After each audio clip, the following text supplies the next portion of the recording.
So, tis the caboose session, the final session of the day. We'll try to keep it light and cheerful, bright and sunny. Definitely bright. Yeah, I know, it's blinding. We can't see any of you. All we can see is bulbs. Anyway, so thank you all for making the final session of the day. It's actually a great panel. Really excited to have this crew here.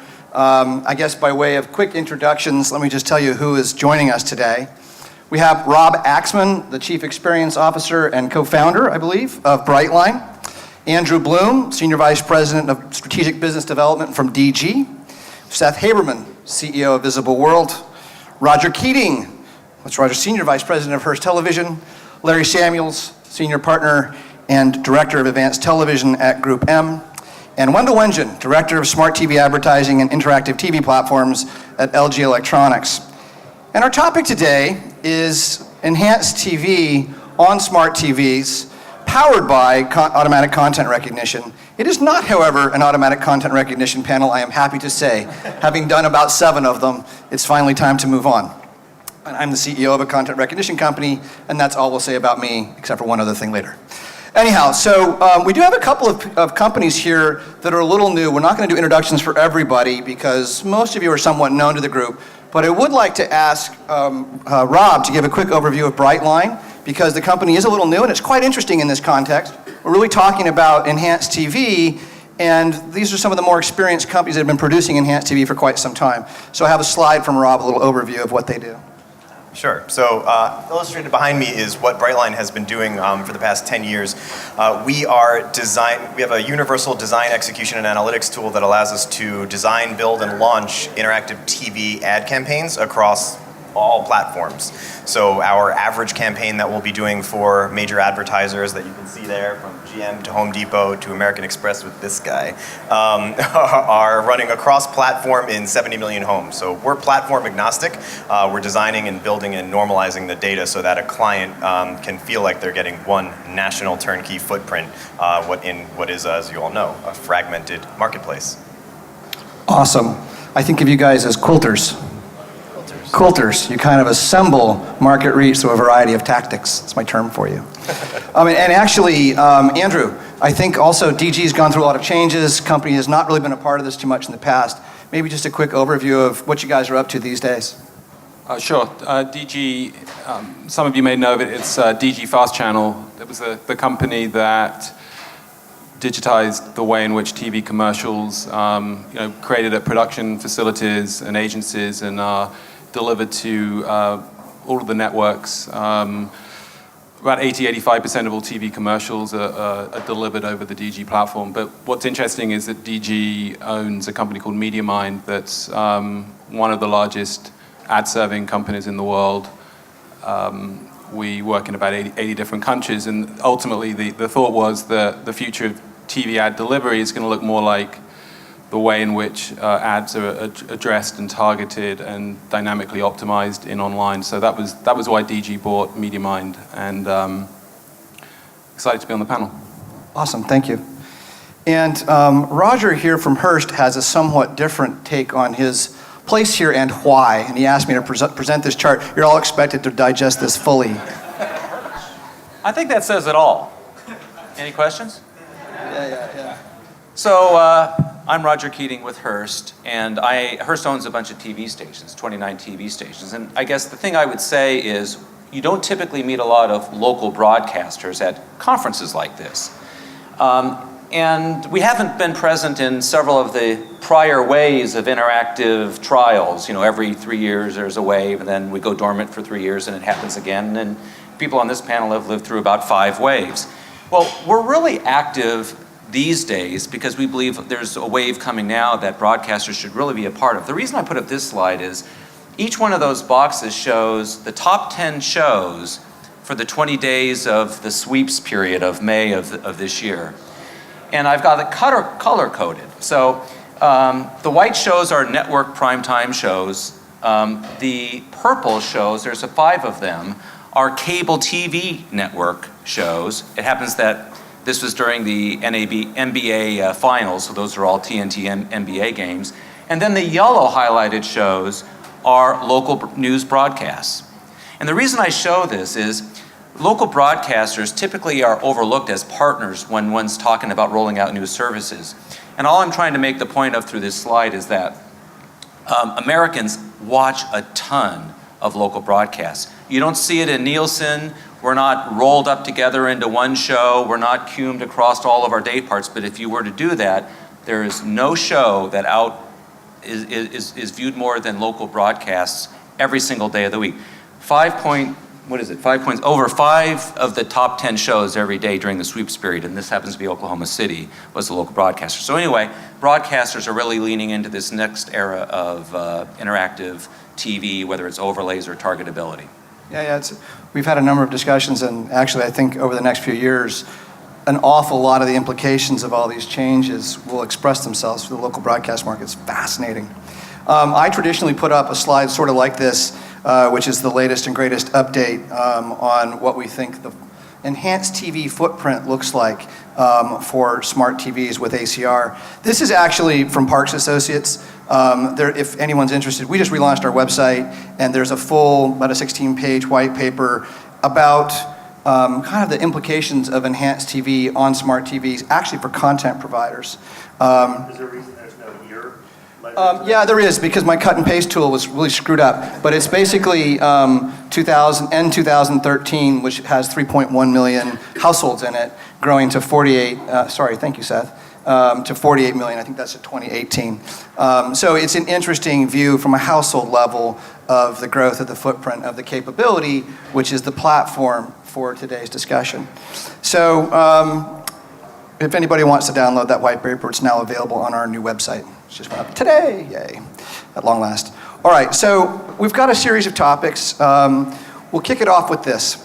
So I think that for a lot of people, the notion of doing interactivity on first screen is actually kind of new, but in fact, it's really not. All right, so one of the first things I wanted to kind of review was, so look, what's going on today on smart TVs, on first screen, and what is actually working? Because I think there's quite a bit of it going on. And I'm just curious, I think various of you have had different exposures to it. You've had a ton, you've been doing quite a bit, Seth's been doing it for a long time. So it'd be just great to kind of have a quick summary of what we've seen working so far in terms of first screen interactivity and kind of what that tells us as points of departure for capability on a smart TV. I'll start. So I've worked within this environment for the past, 7+ years at Cablevision and the Dish, and now at Group M. So I've been aligned with interactive television the entire time. That's really what I do. So what I can tell you is that I personally have been associated with hundreds of campaigns across many different varieties, meaning whether it's bringing people into an experience where people can just watch video and hang out, whether it's generating leads, whether it's trying to get people to look at a dealer locator to go down to their closest Ford dealer to take a test drive. So there are all kinds of things that have been going on for a very long period of time. And what I can tell you is that these things are incredibly effective. I mean, we consistently run, you can actually prove that out many different ways. So one, we consistently run companion studies to talk about lift in brand affinity and awareness and all sorts of things like that. And consistently, it's a very positive story. There's another advertiser that we worked with when I was back at Dish, and actually we worked with Brightline on this particular project where we were actually able to do some advanced analytics where we were able to see people who engaged with the dedicated interactive channels. Was there a lift in purchase intent because the advertiser was a subscription service? And we were able to find out those people who clicked on the commercials, went to the channel, saw these different things. Did they sign up for a service at a higher rate than other people?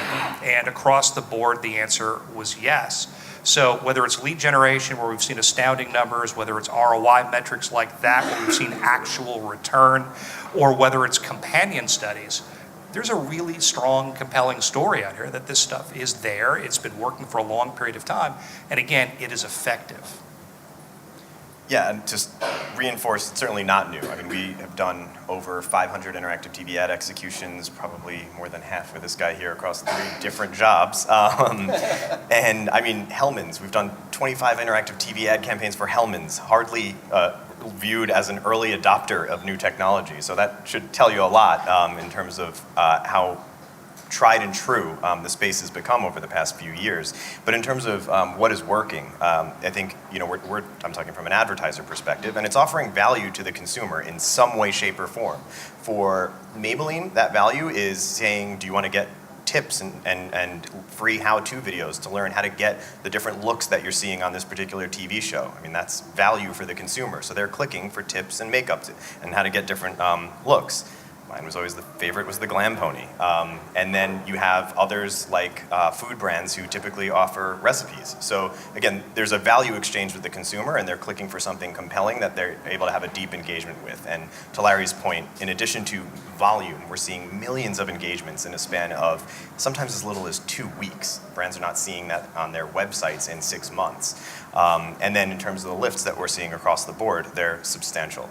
So I think when you have that value exchange with the consumer, and again, we see a direct correlation to amount of engagement and increase in purchase intent. So the deeper they're engaged, the more we've got them. And I'll add just one other thing. I've been associated with some RFI campaigns or lead gen campaigns that have generated almost 100,000 RFIs off of a television set within one consecutive campaign. So again, this stuff works and is out there. So I'm hoping these are full spectrum bulbs, so I'm getting a tan while I'm up here. We've been focused particularly in using smart televisions, ACR, to improve program promotion by a combination of interactivity and sort of real-time manipulation of some of the elements. And one of the things that the statistic that stands out is that people who engage in that interactivity are 10 times more likely to view the programs. That's a pretty nice metric to bring back to people. So we're very bullish on what the technology can do. Awesome. So I think it's also, this is sort of a quick question, but if you total it all up, and I get this is sort of a Rob question, what's the total potential reach on first screen today? If you're defining interactivity as having like a rich, deep engagement with games and look recommenders or recipe recommenders and galleries, you're in the 70 million household range. If you're including things like video on demand and just simply being able to click and watch a long form video, you get close to 90 million households, the vast majority of TV homes. It's amazing. What portion of those homes have some way to enhance or interactively enable national inventory? A very small percent. That's next. That's the conversation. Yeah, sorry, leading question. Leading the witness. All right. I said what portion of that footprint is able to interactively enable national inventory, national ad inventory? Yeah, I know, I set you up. All right, so that gets to the next question. So when you look at this new capability on the smart TVs, the enhanced capabilities, I've obviously led the audience or the speakers on one topic, which I think is reasonably important, but what's exciting about this? What's different about this by comparison to the current platforms that are available to you? I guess from a media buying perspective, I think that one of the obstacles that we bump up against when we want to do or recommend interactive television for our clients is them not wanting to purchase with media from their vantage point again.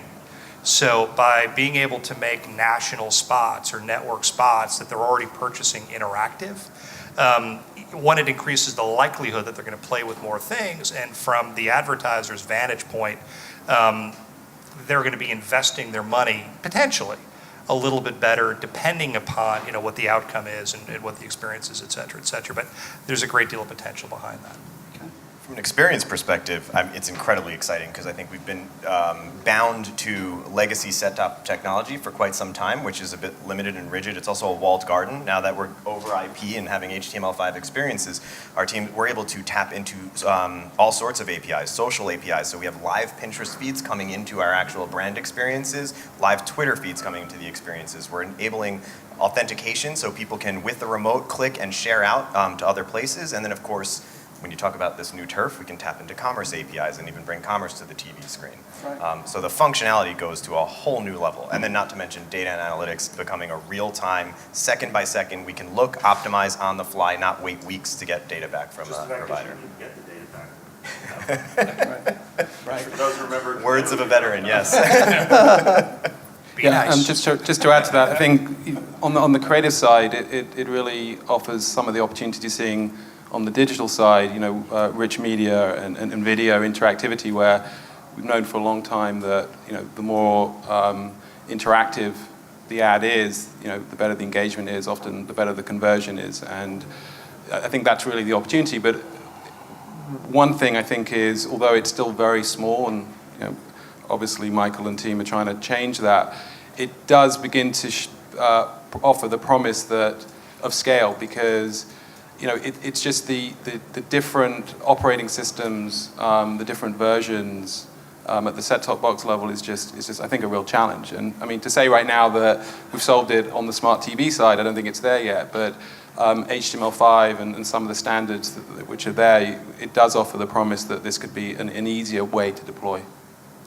We've been talking about launching an interactive TV service for the last couple of years at TV of Tomorrow, and having just recently done so in August with Showtime.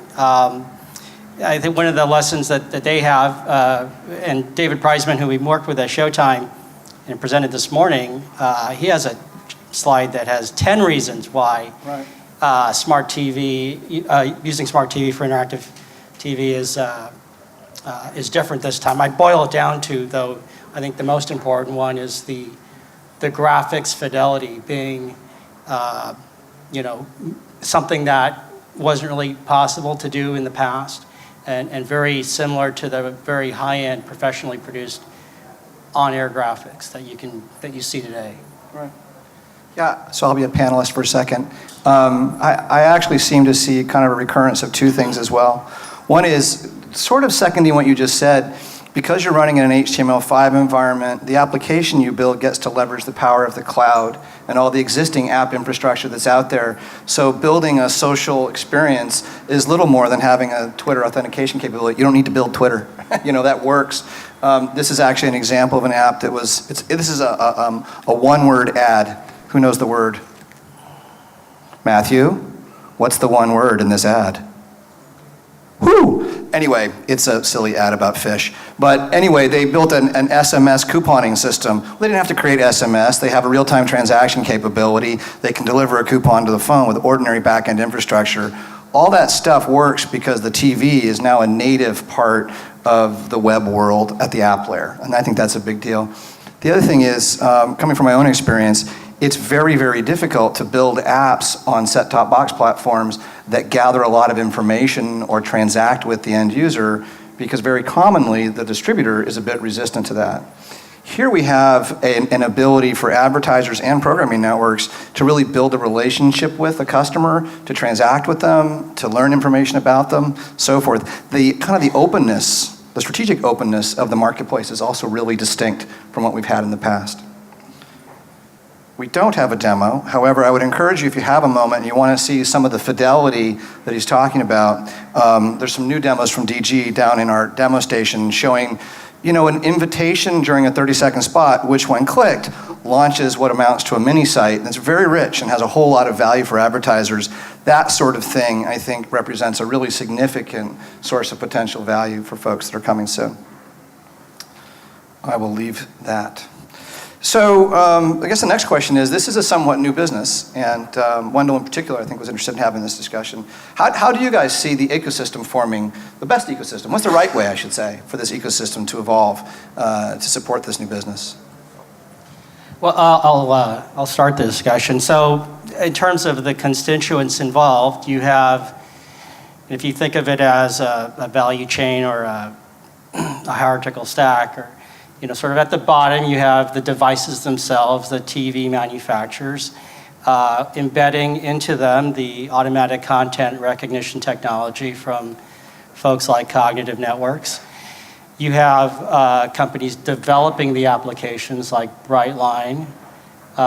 You have companies that have the kind of the back end of that, the content management system, the content delivery, the analytics portion of that. You have, of course, the advertising agencies representing the advertisers. You have the networks representing the programming content.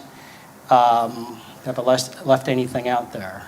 Not that I found yet, but I think there's another, look, I heard Larry talking about 90 million homes and things like that, and while they're not all enhanced smart TV, I think there's an ecosystem that can grow based not just on what's new, but on mixing a little bit what's new and old, because the work that all the distributors did or the work that folks like InSequence did makes this even more powerful, right? Because if it was just the number of homes on smart TV, people would be saying the usual, when is it coming, when is it coming? The fact that it's maybe a better, newer version makes it all the more exciting because there is such a scale. Yeah, and to that point, I think that for the advertisers that are on the bleeding edge, they're not siloing this, right? They're looking for scale, and to the extent that they have a mix of experiences in the marketplace, one that is taking advantage of the legacy platforms like you're describing, because there's plenty of value there. We're seeing all the lifts that Larry's talking about. That was done on the legacy platforms, but then now they're able to inject the steroids that are connectivity. Yeah. There were some sites that were old, and then the HTML came, and not everyone did it at the same time. And that's, by the way, enormous opportunity for a lot of the companies like us to stitch together the old and the new. Yeah, absolutely. And to the extent it makes it easier, so you were saying, I'd argue the scale has been there.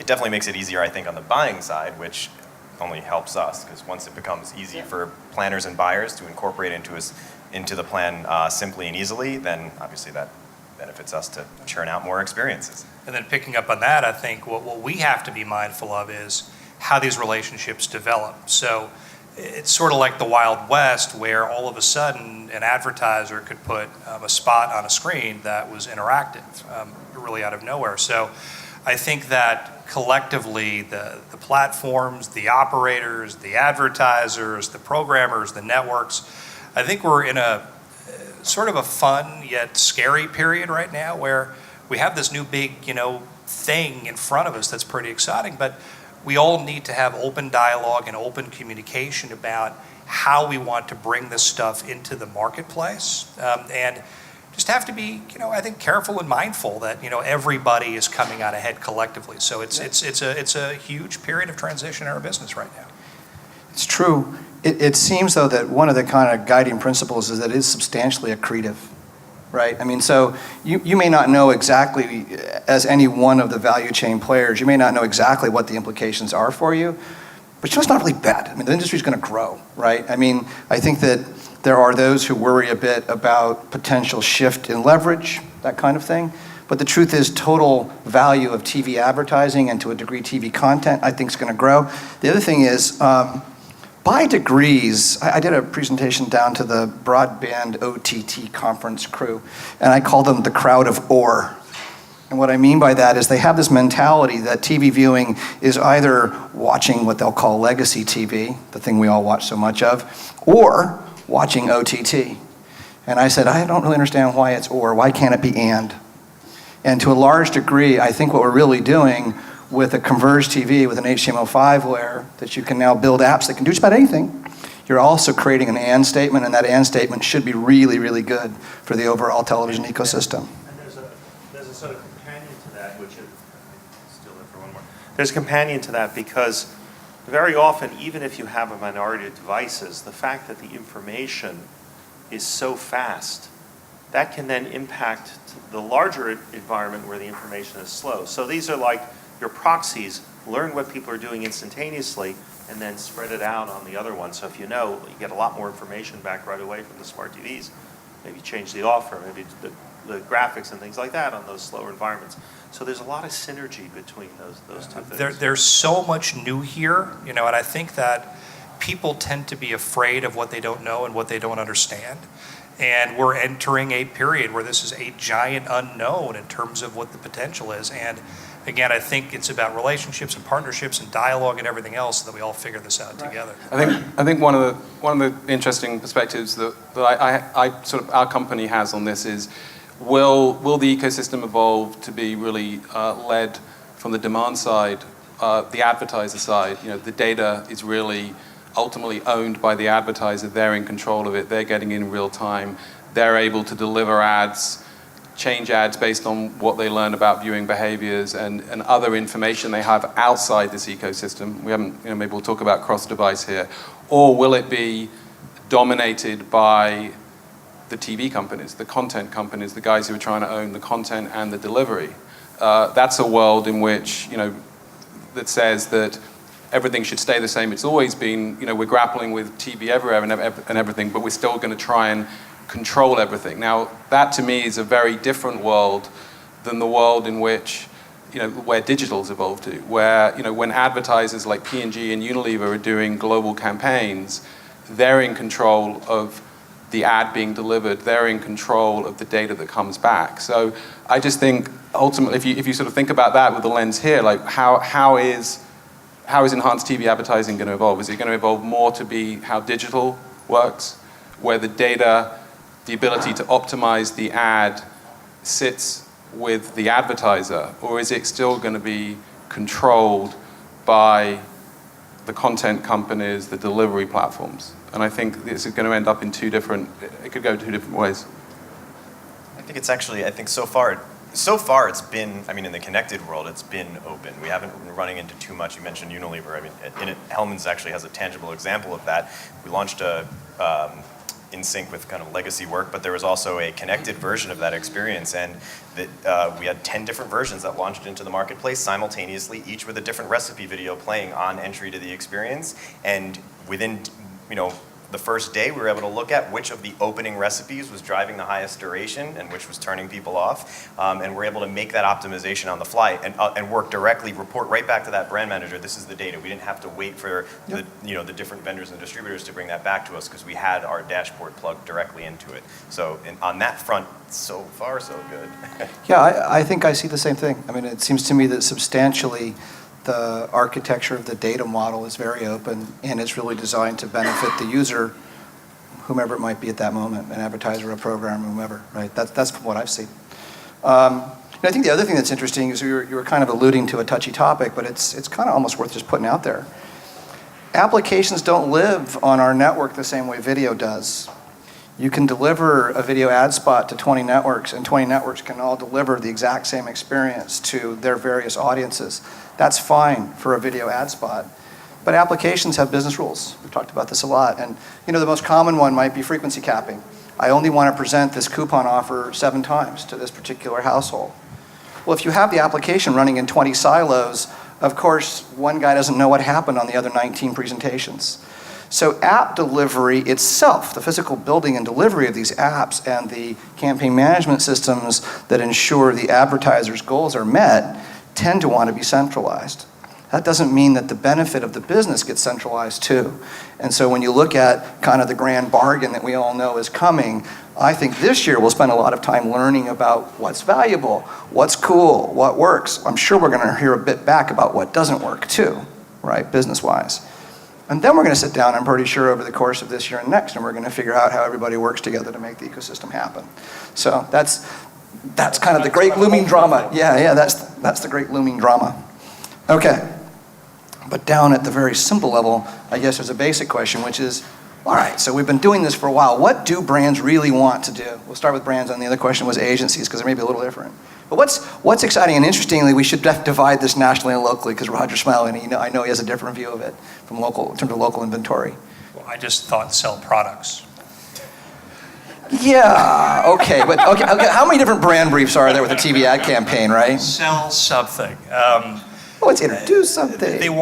Advertisers want to engage consumers in a meaningful way that makes them stand out from their competition. And whether that's something as simple as putting an overlay on top of a spot, it makes it stand out a little bit, or whether it's bringing people into an environment in which they can really be sold to and talk to them, et cetera, et cetera.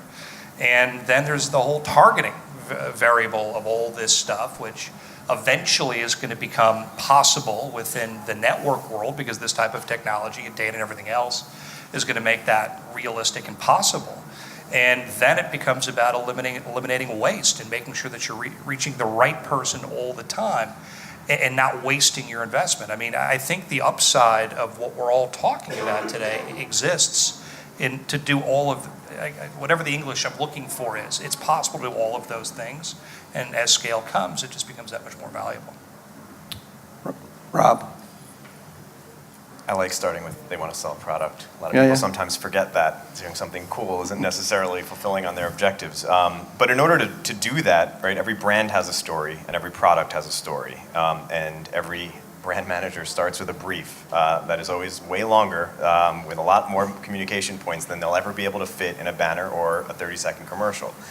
So when we think about what brands want, they want to be able to tell the whole story. They want to pick all of those little communication points that got left on the cutting room floor because they couldn't fit it into a 30-second encounter with a consumer, and they want to put that into an experience, and they want to give a consumer, have an open dialogue with them via engagement on the main screen, the one that's still delivering the vast majority of their impressions, and let that consumer who has a glimmer of interest in their commercial actually raise their hand and reach further in and have a deeper experience with their story, whether it's the brand story or the product story, or both in some instances.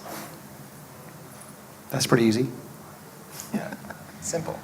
The way the question was posed, it was about brands and agencies, and I would suggest that there's an entirely different class of customer here that can take advantage of this. So this is an and, not an or, because everything, yes. Love and. But what's interesting about, there's a whole class of advertisers that spend tens of billions of dollars a year, which are local merchants, and that's primarily the client base that TV stations serve. And they have a very different set of needs than most brands. Yes, they want to tell their stories and they want you to think about them. So the things that national brands and agencies that support brands are mirrored at the local level, but more so than national brands, local merchants just want outcomes like now. If you're a pizza shop, you want your phone to start to ring or your email or your online ordering system to start to burn up because you've got chefs waiting to cook those pies. So when you think about overlays to TV spots, an overlay is basically bringing a performance attribute. It's bringing the ability to drive outcomes to what is traditionally a one-way medium. And it's very exciting for local advertisers that want to book out their test drive schedule for this weekend, or maybe just because it's HTML5 and they can, on a moment's notice, change the creative of an overlay, a local grocer can let you know that cantaloupes are in for the first time in the season. The shipping can come in at 10 o'clock, and at 10:03, their spot can be letting you know by way of an overlay that the cantaloupes are in. The point is, I think in many ways, local merchants have more near-term performance-based needs that really can be incredibly well served by the types of interactive experiences that we're talking about here that can be delivered through connected TVs. And so I think what could be interesting about this go around is, yes, all of the national brand needs and agencies that support them it's good to hear, very excited about the smart TV environment. But there's a whole new class of merchants here and marketing budgets that are really leaning into this smart TV opportunity because of all of the positive attributes that we've been talking about. And when you look at the funnel, it's the merchants that are at the bottom end of the funnel that just want you to, go from awareness to walk into their store to make that purchase really quickly. And an overlay may be exactly the tactic that pulls someone off their couch, gets them in their car, and goes out and makes that purchase. What we can do from a TV manufacturer's perspective, whether it be national or local advertising or even the content itself, the show, is to enable the engagement, to measure that engagement, to deliver that engagement for whatever objective the client has, as well as to enable things like targeting so that a television buyer can buy a digital audience that's very similar to the TV audience they're currently buying, or vice versa, that a digital audience can buy a TV, similar type of TV audience and composition. So I think as the way we look at that our role in enabling this as a platform to enable all of these great creative executions to live on the TV and deliver them. I think there's also an interesting longer-term democratizing aspect to this. If you're a brand, you're sort of caught in a crucible between the retailers who have an enormous amount of control about where your product is placed and what it looks, where it's going to look like, or the online, with the Amazons and things like that, who control where you come up on a recommendation and things like that. And this is a sort of democratizing aspect that if you're a brand and you need to have that direct relationship with a customer, television is always there. And that's a very refreshing thing, not to have to negotiate with Walmart or Amazon or Apple about, here's my brand and here's a way for you to get in touch with me. And that's very powerful, and that's institutionally, television has always been that voice, but it hasn't been the reach out. And so this gives an opportunity for that. So a question, which is, television's obviously been a broadcast medium for forever, and now we have what amounts to an addressable layer to it. How valuable is it, and how ready are TV advertisers to take advantage of the ability to have an addressable message layer on top of the video ad? Very. We've reached a point where within the, legacy environment, if that's a fair word, but within the standard or existing universe, rather than all this new stuff, where we've achieved scale. I mean, we're not distributed to 114 million households yet, but addressable advertising is available on a household level to 40 million households across the country. So it's legitimate at this point. And advertisers are coming in, and they're absolutely experimenting with it. A part of it is to attempt to achieve some efficiencies, but beyond that, it's trying to heavy up and really make sure that you're getting your message in front of those target households as best as you possibly can, to knock them over the head and say, do this. So one, it's scaled. Two, we're doing a lot of work in this space at this moment in time. And three, we're doing enough research on the back end where we're starting to see conversion to sale and pretty good ROI metrics. So it's here, advertisers are interested. My phone literally is ringing off the hook all the time. I probably shouldn't say this, but I'll position it this way. I spend as much time talking about household addressable right now as I do talking about interactive television, because there's that much demand for it. I guess my question, because when I use the word addressable, I think we all drop off into dynamic ad insertion real quick. What I actually meant was, suppose Sears is running a weekend video spot for Labor Day sale. It's now possible with the enhanced ad to give one household a lawnmower coupon or promo and another household a Capri Jeans promo based on what they know about that household. Yeah. So the addressable application layer running on top of the broadcast video spot is what I was asking about. I think there's beyond the obvious of, this is more likely to do it, one house is more likely for one product and one house is more likely for another.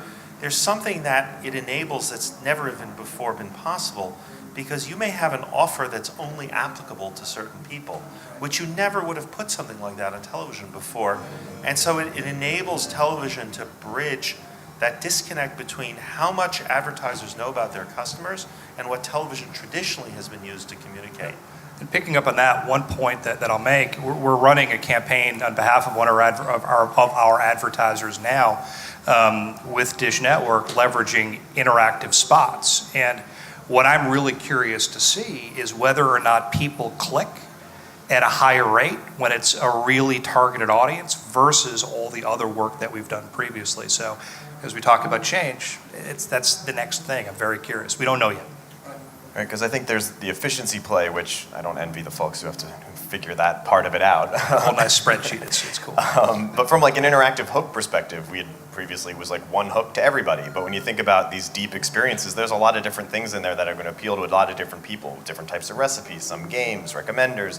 So to think that we can now look at segmentations that are available in like an Axiom or Experian database and figure out what's the hook that would apply to that segmentation versus that segmentation. There's an interesting play there too, just to get people more clicking at higher rates using that data also. So I got involved in all of this working with a shopper marketing company that shall not be named, and they have an enormous database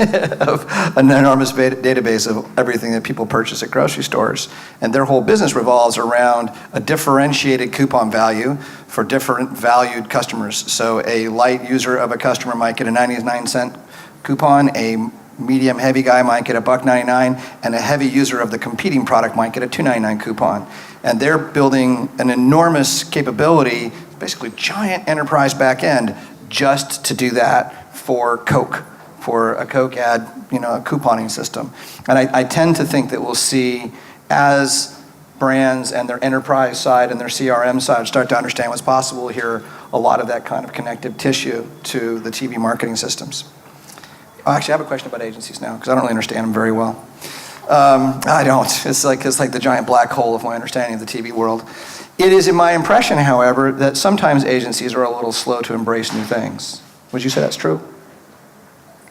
Not you. I know you're out there on the vanguard, but... I'm trying to figure out what the politically correct answer to this is. No, I don't. Well, You sort of put me into a very difficult position. I'm not asking you right about now. your agency. I'm asking you about the breed, the tribe.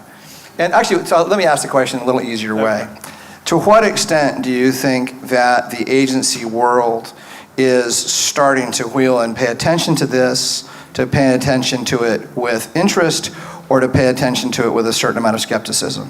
Where are they? Much better positioning. Thank you. Sorry about the... All of the folks. The paradigm has shifted. And I was in the sales world for a very long time. And one of the challenges was to break through the clutter and get people to listen and be willing to try a new idea and to accept a little bit of risk and to do a little more work, et cetera, et cetera. I mean, those were the objections that I had to, as a salesperson, work my way through.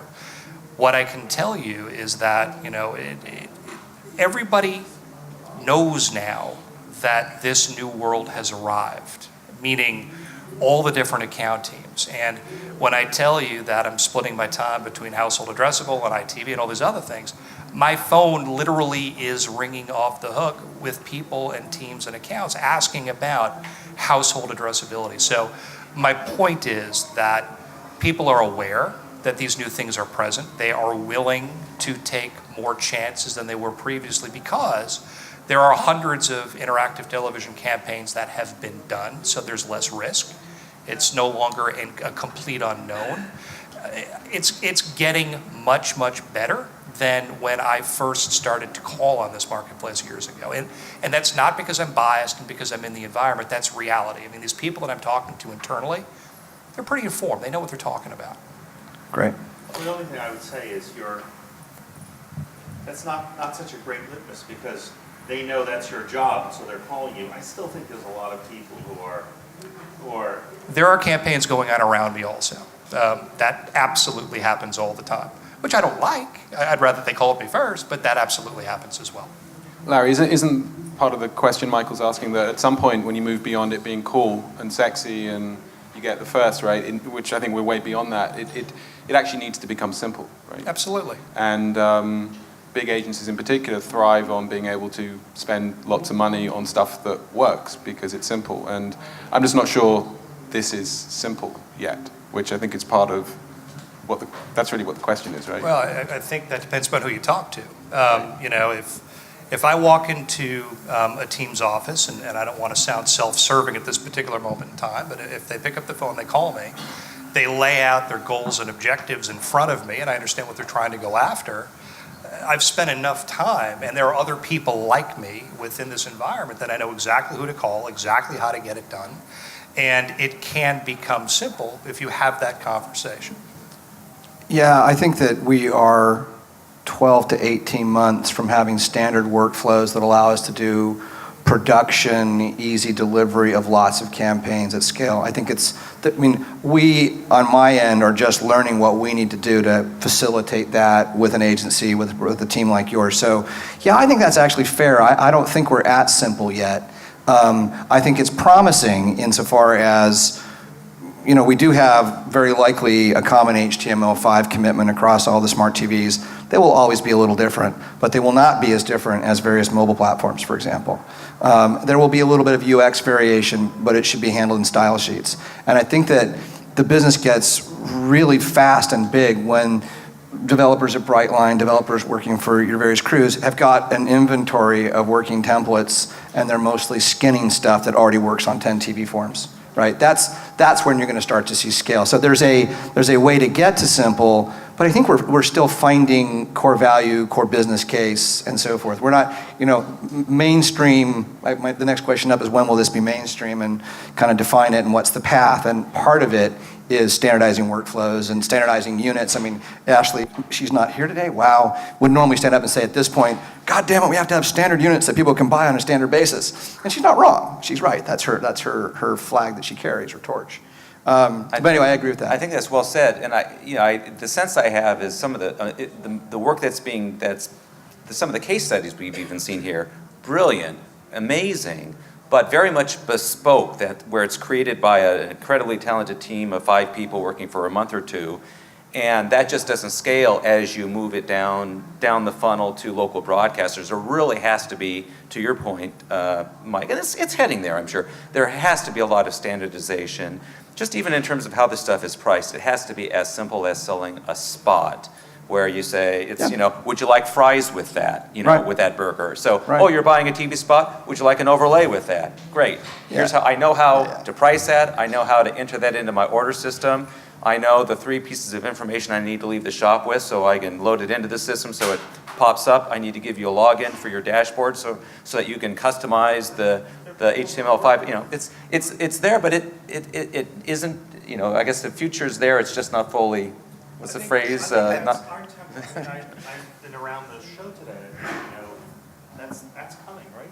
Well, I think there's 2 sides of the equation. I mean, there's like being able to execute an experience across all the platforms. That's happening already. I think to go truly mainstream and back to the media side of things, and I think to officially be mainstream, there needs to be a row on a flow chart. I mean, I think until planners have a row on their flow chart that says ITV, then we can't truly call it mainstream. And that's when I think you really see it blow up. Well, I think it has to be available on. So put a row on the flow chart that says ITV, Larry. I think the inventory type is going to be I think the inventory type is going to be an important thing when it can be sold on local broadcasts, when it can be sold on national broadcasts, as opposed to the 2 minutes per hour. I think that's going to be the mainstream moment. What's really interesting too is just pricing. What's the value for advertisers, right? I've been thinking a lot about that, and it, because the apps vary so much. A 30-second spot kind of gets what it does done in 30 seconds, and you can charge a little more for 60 and a little less for 15. How does it work for an app? Because an app can be anything from SMS a coupon to your phone to geolocate the store, order the pizza, whatever. I mean, you can actually have really big, elaborate apps. Those things don't have the same value, right? I mean, the local broadcaster shouldn't sell those for the same price. That to me is a really interesting question. Sort of how do you create some sort of codification of value so that when you're selling it, there's some consistency or some reasonable capture of value for the people whose inventory is being sold, I guess the way of putting it. Right? Interesting question, I think. Including all of the topics that we discussed here that we need to do, is all the workflow standardization, the ad unit standardization. We think 2014, will be a great test and learn year for all of us.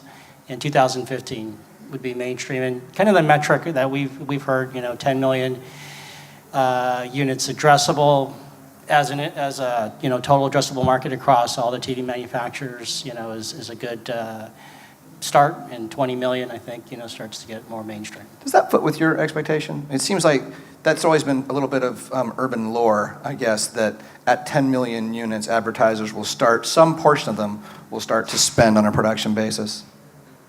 I don't know.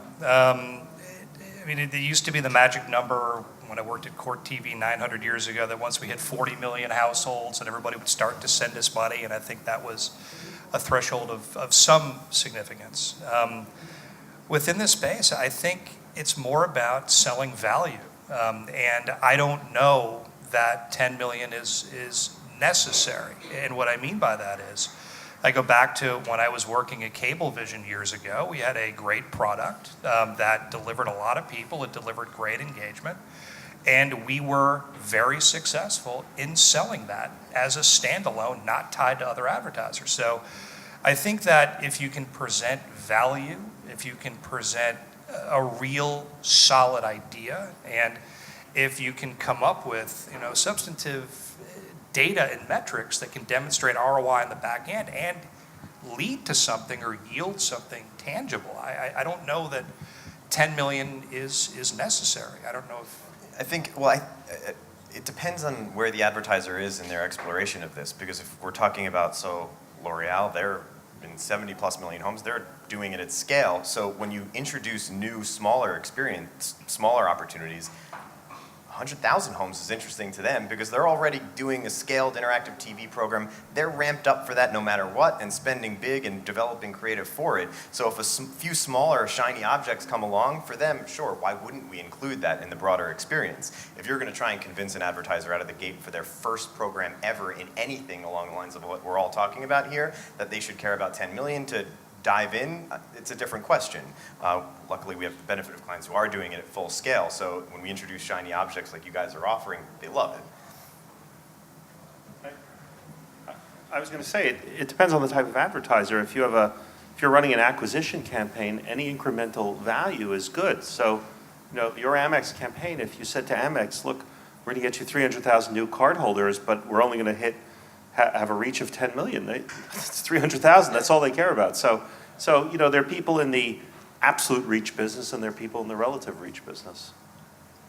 I mean, I think the question was about pricing. I mean, I can speak as I suppose, a vendor to try and make this happen. I mean, the general,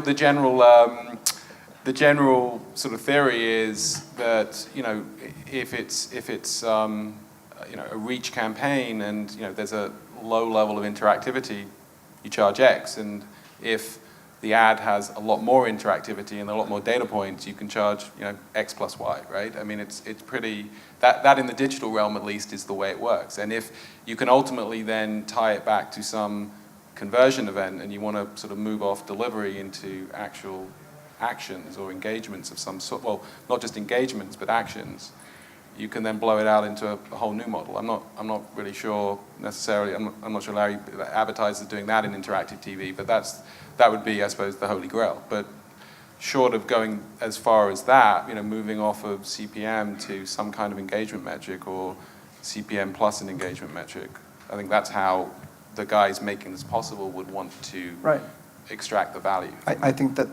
Lexus demo downstairs is a really high value app, for example, and very different from some lightweight stuff we've seen.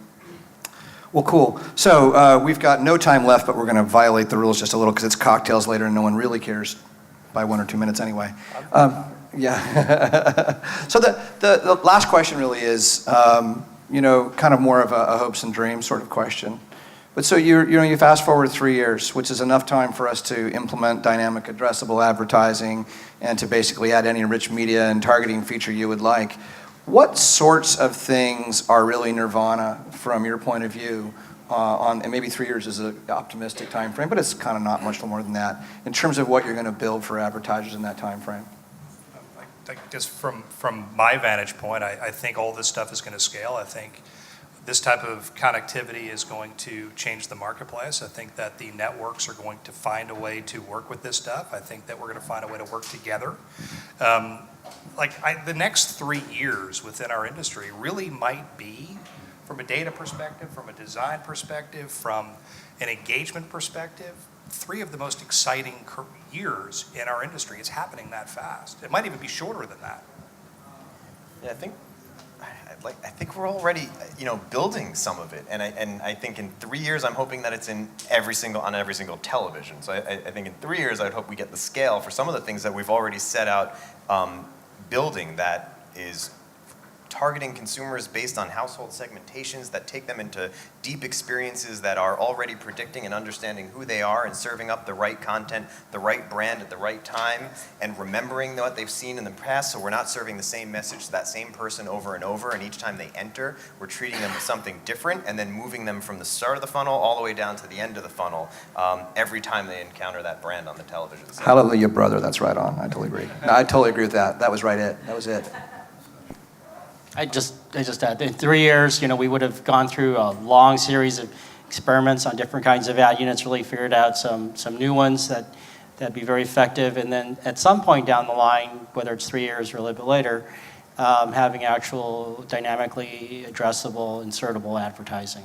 Yeah, network inventory, dynamically addressable ads, cloud-based. Rock. That's it. Yeah, okay. I think also just not obsessing about one particular channel will be where the action's at. I mean, there are multiple screens. We won't be calling one TV or one anything. It's just, from an advertiser's point of view, being able to connect the user across the screen is going to be, I think, the single biggest issue in the industry. So, have one experience here, but be able to pick up the experience because the advertiser knows who you are on another experience, in another device. I mean, that's really, I think, personally, I think that's where the big debate will start happening. It already is. I mean, that's what Google's trying to do. That's what Facebook's trying to do. Yeah, and obviously, it's another one of those or statements that's been lying around that really is an and statement. The screens and how we integrate the user experience and how we integrate the strategy to communicate with that consumer. It is a big and statement. That we totally agree with that. In 3 years, I'd like, in addition to all of the money we make today from TV advertising, to see us starting to get a lot of the digital dollars that have gone to performance-based advertising that TV doesn't have today by bringing that performance attribute to our spots. Yeah. Let's get it all. I think there's a lot of money that could come back to TV if we let people capture leads and get people when they're intrigued with a product to act. I saw this chart, it's the last thing I'll say, that was basically the growth of TV ad spend in relation to the total economy, and it was a perfect correlation for like 50 years. And then around 1999, TV just went flat. But total spend continued, and what filled that little triangle was web spending. There's an almost perfect picture there that comes from the federal government's measurement of all this stuff. But it does suggest that the arrival of those web-based, accountable, addressable, measurable media siphoned off TV's growth. TV hasn't really gone backwards, but as a percent of the economy it has, right?